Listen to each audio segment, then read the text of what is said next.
Bienvenidos Latino community. Thanks for tuning in.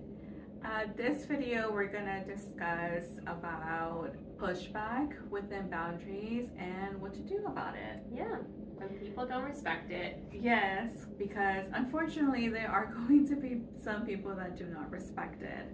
There are a few ways someone can push back, and we wanted to touch a little bit on that. So ways a person can push back on your boundaries is through defensiveness. Mm-hmm. You know, like, what do you mean? You know, like, how dare you do it feel? too. You do it too. Mm-hmm. Like, how dare you feel this way? And then another way that, you know, could be a pushback is maybe they'll listen, but then the behavior starts like creeping in again, and so just ignoring it. Just ignoring it, right? And then another way of pushing back is yeah, okay, and then, you know, like, continue. Yeah, or dismissing minimizing your feelings, right? Not validating it, like, ay, tú. Qué dramática. Qué dramática. No necesitamos eso. We don't need that. We're good. Yeah. Estás loca, ¿verdad? Yeah, estás loca. Yeah, mañana te hablo. Yes, it's like, yes, no, yes. please. So if you have heard something like that, you know, your boundaries haven't, you know, pushed back. And so we're gonna share a little bit about what to do in those cases.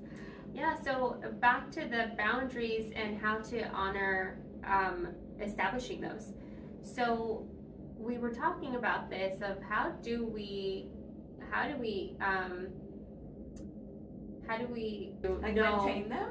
yes, to maintain them, to honor them, to know. We talked about it's what's expected, it's setting the rules. But what if we don't know what the rules are? What if we don't know what we want and what's normal for us? Correct. So by the way, you know, setting the boundary is the easy part. Maintaining it is the hard part because of the pushback that happens. Yeah. So when you realize, oh, they're not honoring it, what do we do? Yeah. So, you know, I think something that could be a starting point if a person doesn't feel ready to kind of address the pushback is to reflect on it. You know, really understand where do they sit with it. You know, that boundary was disrespected, you know, was not really, you know, heard, and just addressing it even to yourself, right? Like, oh, whoa, that just happened, how do I feel about it? Mm-hmm. You know, is it something I feel like I can do something about it? What am I ready to do? Do I want to address it? Do I just want to sit with it right now? But I think just that self-awareness of, you know, my boundary was not respected right there. Yeah, I'm thinking the boundary as an adult and the boundary as a child, right? As a teenager. So as a teenager, we had this conversation of sometimes we don't know that we can have a boundary. So we don't know that we're gonna ask for something different. Yeah. So when you're at home still, and you may not be a teenager, maybe you're 23, but you're still living at home, so you are in a different, you have different rules, or you're still set for some rules. We encourage you to start at least becoming aware of what you like, what you don't like, what is acceptable for you and what's not. Even if at this point you're not going to voice it out or you don't know how to voice it and communicate, at least knowing, you know, I don't think I'm okay with that. Yeah. You know, your parents calling you names, and it's normal, right? Because that's just your family culture. Like, the kid, you're like, no chingues or something, right? What if at some point you decide, I don't like that? How do we communicate that to our parents, right? Like, no me llames así. And then they dismiss it. They're like, mira quién te crees. That is a violation of a boundary that you tried to set. Yeah. And you're like, I don't like to be talked to that way. I don't like to be disrespected that way. But because they're the parents and they're pushing back, you just have to let it go. So what we were talking about is that even just being aware that that is not a way that you want to be spoken to, is a boundary, at least for yourself. Yeah. So when you remove yourself from that relationship, you know what to expect from a partner, from a friend, from coworkers, or anyone else's relationship. Yeah. I think also thinking about values. What is important to you? You know, as a person, do you value respect?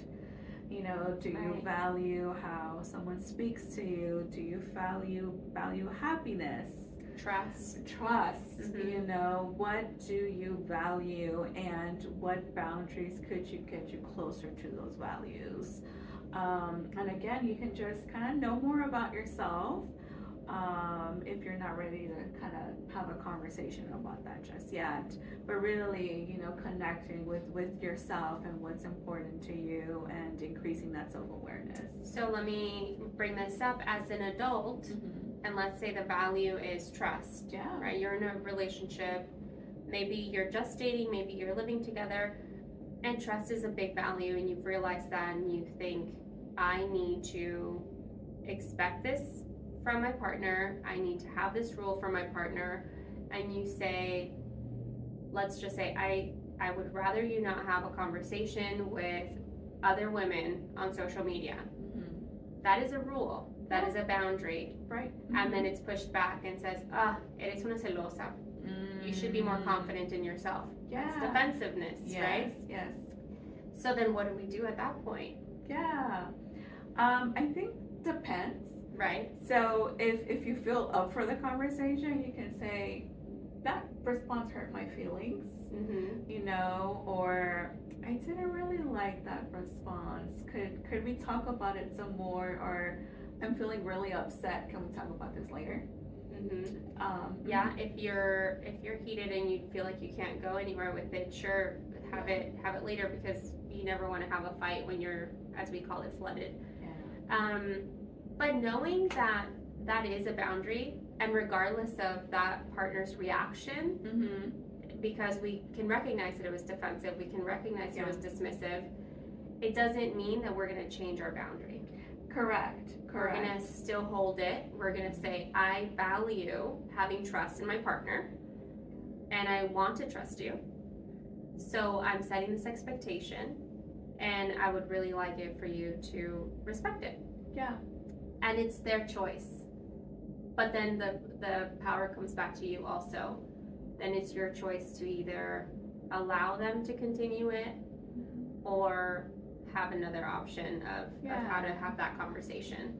Yeah, which I think that brings up a really nice point of something else, like let's say to the people that are ready to have those conversations and address it, is, you know, sometimes, you know, boundaries are, there's a negotiation aspect of it, right? And so we do encourage you to have those tough conversations, to be open, sit with it, right? Even if you didn't hear what you wanted to hear, even if that boundary wasn't respected the way that you wanted to, you know, sit with it a little bit, you know, talk about it, talk through it, remain in your boundary, and kind of state, you know, this is really important, how can we make it work? And it would be to each person, you get to choose how much work you want to put in that negotiation. You know, if it's worth it to you, how much you want to work with someone that hears you or doesn't hear you, and what do you want to do at the end of the day? Do you just want to say, you know what, this person, I don't want this person in my life, you know, or are you okay with just maybe creating distance?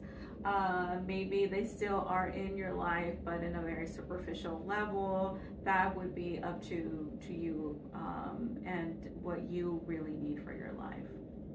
Yeah, and just to kind of summarize, the way that I see boundaries being respected or disrespected is with that negotiation, when you start seeing people's responsibility or being irresponsible with your boundaries, then you kind of limit your access.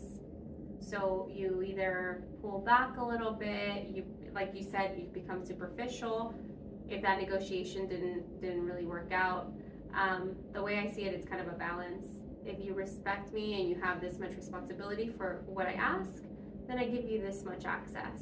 If you show me full respect, full trust, full on everything on my values, then you're gonna have full access to me.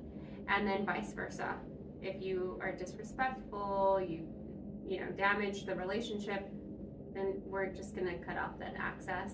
And maybe with family, not completely, but Right. again, To the best superficial. of your Yeah. ability. Yeah.